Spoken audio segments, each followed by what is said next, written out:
नमस्कार मित्रांनो, लग्नानंतर होईलच प्रेम या मालिकेत येणाऱ्या भागात खूपच मोठा ट्विस्ट आहे.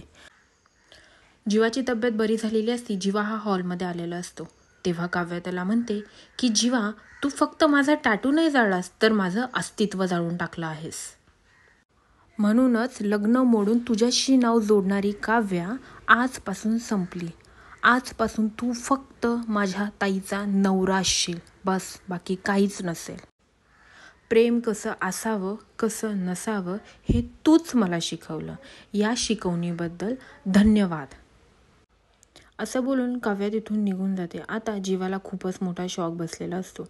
जीवा खरं तर जीवाची रिॲक्शन पाहून असं फील होत असतं की जीवाला काव्या तर हवीच असती, पण तो त्याचा इगो सोडायला तयार नसतो. आता काव्याला पण खूप राग आलेला असतो, कारण की जीवाने त्याचा टॅटू जाळलेला असतो. आता खरंच काव्या ही जीवाला विसरेल का आणि जीवा ही काव्याला विसरेल का?